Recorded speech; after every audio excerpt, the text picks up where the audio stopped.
Welcome back, everybody, to another episode of the First Strike Podcast, the fastest growing combat sports podcast in the world. That's right, the entire world. And this is episode 10. I go by the Marathon Don. We have so much to talk about, so let's get right into it. This past weekend, Edgar Berlanga with a vicious knockout of Gonzalez Ortiz, and a lot of folks are giving him heat. I've read so many journalists, so much feedback, so much commentary on social media, and everybody's coming at Edgar Berlanga, talking about he's fighting bums, he's fighting cab drivers, he's fighting this, he's fighting that. Even myself, I was making a little bit of fun of the knockout, but the reality is every single person, we should be applauding Edgar Berlanga. We should be applauding Edgar Berlanga because this is just a strategic chess move. What we all have to understand is that combat sports and boxing specifically is not a team sport. Of course, you work out with your team, you have your coaches and things like that,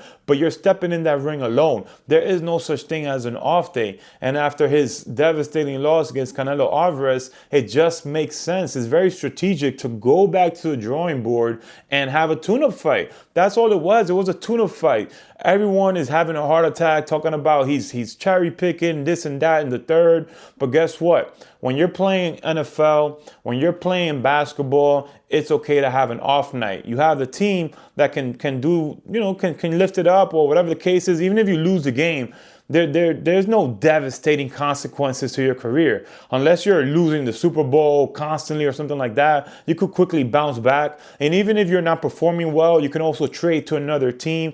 There's no such thing in boxing. And boxing, 1 or 2 losses could ruin your entire career. So I applaud Edgar Berlanga for coming back, being strategic, having the mindset of coming back, taking a tune-up fight. All he's doing is refining his skills. That's all he's doing. There's nothing wrong with that. Refining his skills, adding another vicious knockout into his highlight reel, and who can blame him for that? What did you guys want? You wanted him to come back from the Canelo Alvarez loss where he got knocked down for the first time and fight Caleb Plant? That doesn't make sense. In what world does that make sense? Like in boxing, there's no such thing as an off night. If you have an off night in boxing, you could get viciously knocked out.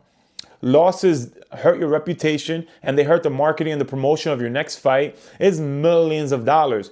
In any other sport, you have few games where you can warm up, and if you lose, it's not as devastating as your career. In boxing, every fight, your career is on the line.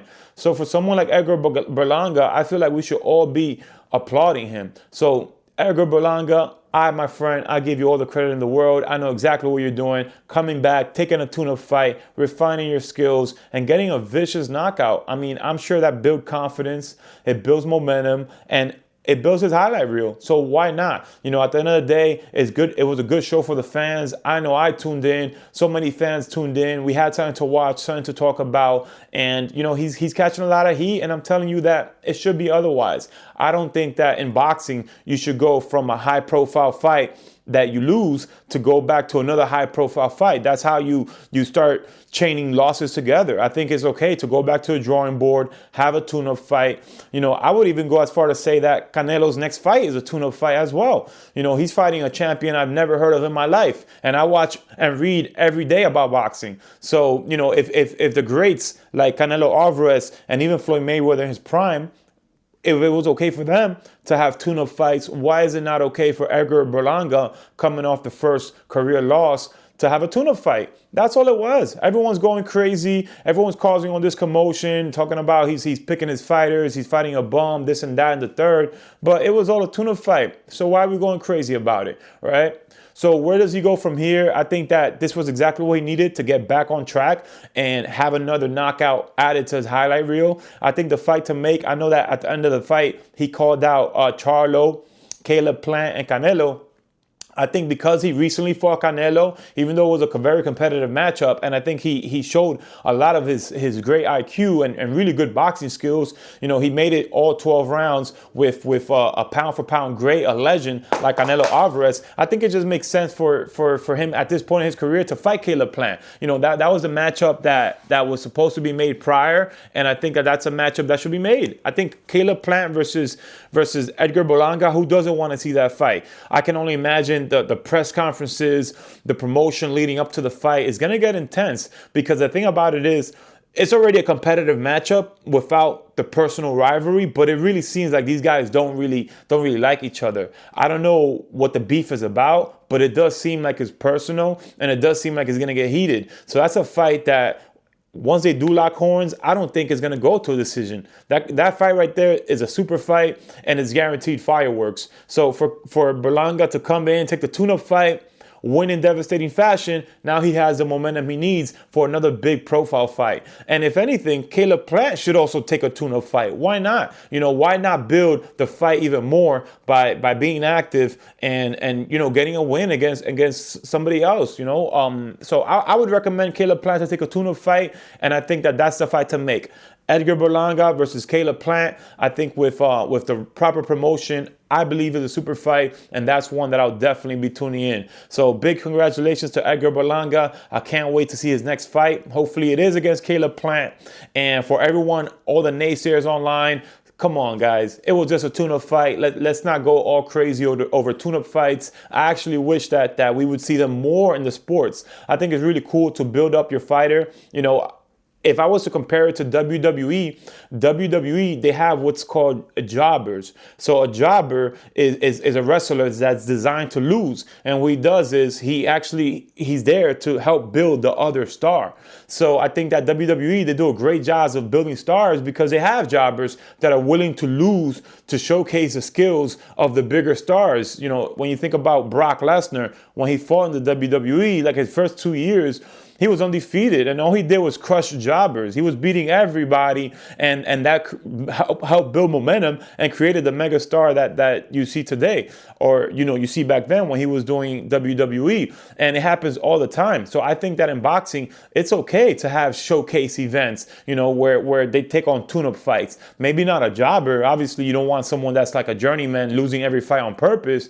But if it's someone that is a skillful opponent, but maybe not the top tier, the highest tier of boxing, I feel like it's okay for the top stars. If anything, it also gives those guys a chance to break through. Another example that comes to mind is when Teofimo Lopez, when he fought Cambosa. To me, I didn't know who Cambosa was. In my mind, that was a tune-up fight for Teofimo. And he ended up losing that fight, and Cambosa became a superstar and was able to cash in and get multiple undisputed fights against Devin Haney, defending the title, the rematch, this, that, and the third. So I do think that some tune-up fights is good for the sport. It's good for the highest level athlete to showcase their skills, but it's also good for those journeymen and those guys that are not the highest level, because now they get a chance to break through. I actually wish the UFC would do more tune-up fights, or more, give the opportunity to the highest level fighters to kind of come back and sharpen their skills a little bit. Because if you're constantly fighting the top 2, top 3, top 5, we're only human. At the end of the day, that's not sustainable to everybody. Not everybody's John Jones, not everybody's Floyd Mayweather, and not everybody's going to be undefeated. Eventually, even if you do win, you're going to take damage, and you're not going to be able to keep up that schedule. So I think the best matchmaking, you have a high profile fight, a tune-up fight. High profile fight, a tune-up fight. It gives a fan more fights from the high level boxers, more showcase opportunities, and it also allows them to build their resume. And as a fan, what I want to see is the best fighting the best, of course, but I want to see the best fighters at their best. Now, don't let that go over your head. So besides that, this past weekend there was a UFC fight, and Marvin Vettori, he lost, and this is someone that in the past, he fought Israel Adesanya for a championship, not once but twice. So he actually got 2 title fights. So to see him lose this past weekend, I question where his head is at. I kind of feel like he had created his name when he broke into the top 5, but after creating his name, I feel like he hasn't really been active. He had a win against Costa. Paulo Costa, but other than that, I can't really think of anything notable that he did. I feel like he's kind of fallen off a little bit, and he's fallen off the radar, and I don't know what it is. Maybe it's because maybe once he got popular, he started making a little bit more revenue. But looking at his record, let's take a look at his record, because he lost to Roman Dolidze. I don't want to mispronounce his name, but yeah, he failed to string back he actually beat him before. This was a rematch, but I feel like he beat Costa, lost to Whitaker, which was a competitive matchup, and Whitaker has been number 2 or number 1 in the division for like the last decade. So I feel like that's okay. He beat Dolezaj, and then he lost to Cannonier and lost to Dolezaj. But I think that the biggest thing is that in 2024, he wasn't active at all. So I feel like this is someone that he kind of withered away his momentum. He fought for the title, beat Costa, only fought once in 2022 against Whitaker, fought twice in 2023, beating Dolezaj, losing to Cannonier, missed the whole 2024, and now came back in 2025 and lost. So I feel like for Marvin Vettori, it kind of sucks because this is someone, that fought for the championship multiple times. This is a very entertaining fighter. He's very charismatic. He has the Italian background, and I think that he marketed the right way. I felt like he's a superstar for Italy, and I would love to see him be more active. Like, I come back this year, don't take another year off. Maybe fight someone like a Brendan Allen or Sean Strickland, who's just coming off a loss to the championship. I feel like he's very charismatic, and I would love to see him go back to his charm and use his charisma. Be a little bit more vocal, a little bit more active, because I think that in this sport, not only are you as good as your last fight, but you're as good as your last moment, and sometimes moments don't have to take place always in the ring. He could talk up a storm, come through, call some guys out, but just don't disappear on us for another year. I feel like a year is too long. And in this sport, there's so many fights happening every week that if you're not constantly in the public eye, you're going to lose stock. You're going to lose name value. And I think that's what happened to Marvin Vettori. From going to fight Adesanya twice, to beating Paulo Costa, losing to Whitaker, there's nothing wrong with that. He's number 2 in the division. But I think that now it puts him in a tough spot. I think that he should come back this year, fight someone like a Brendan Allen or Sean Strickland, someone with a name that's also coming off a loss, and that's really going to show us. This past weekend, it was a very competitive fight. It went all 5 rounds, and I think that it doesn't hurt his stock as much as the inactivity. Had he fought at least once or twice in 2024, I think that this most recent loss wouldn't hurt or sting his career as much. But because he was inactive and now coming back to losing, I do think that it kind of slows down his fire. So what would I like for him? Brendan Allen and Sean Strickland. For Dolezaj, I think that it's a good high profile win for him. I think that he has a really good record at 15-3 in the UFC, and I would be very excited to see who he fights next. I think someone like Jared Cannonier, if they haven't fought, would be a great fight. But yeah, so much going on in the world of UFC and boxing. So much to look forward to this upcoming Saturday in London. Leon Edwards fighting Sean Brady in what should be, to me, a showcase fight for Leon Edwards. I expect him to be able to stuff Sean Brady's takedowns and pick him apart from a distance, and to get one of his first finishes since the Usman fight. So I'm definitely looking forward to that fight, but I don't see what Sean Brady could bring to the table that's gonna really stifle Leon Edwards. I expect Leon Edwards to get a career-defining win and really solidifies himself as a top contender in the welterweight division. Now moving on to the world of WWE, John Cena. John Cena, you can't see me. Well, guess what? We can all see you now, my friend. He finally pulls off the heel turn this past Monday. He had a phenomenal promo. It was a 29-minute promo where he tore into the WWE universe, and I love it. I feel like this is exactly what the road to WrestleMania needed. Is long overdue. Everyone has been clamoring for this for years. We've always wanted to see John Cena turn heel, and I think that he's finally done it. What I want to see now is new entrance music. I want to see a different layout. Don't come out wearing the same shirt and the same hat and just being a bad guy. Let's completely change it. I'm thinking Hulk Hogan NWO status, where he went from the red and yellow to the black and white. Like, why not, John Cena? Let's go all the way. And I would love to see Travis Scott be more involved, as well as The Rock. I don't want to see John Cena be a heel by himself. What I want to see is John Cena, The Rock, and Travis Scott form a new faction. That's exactly what we need in 2025. I can't wait for WrestleMania. I hope that John Cena breaks Ric Flair's record. A heel John Cena as champion, crushing and demolishing Cody Rhodes at WrestleMania. That's exactly what the fans need. That's exactly what the WWE Universe needs. And when I think back of John Cena, the funny thing is that a lot of folks, myself included, I'm like, yeah, finally, he's a heel. But the reality is that he's been heel before. If you guys remember, if you're as old as me and you remember back in 05, 04, 03, when he had his rapper gimmicks and he was doing freestyle, he was a heel. And what he did is he used to come back at the end of the match, and he had this chain that was like it was a lock. And at the end of the match, he would use it, put it around his hand, and he would hit his opponents with it.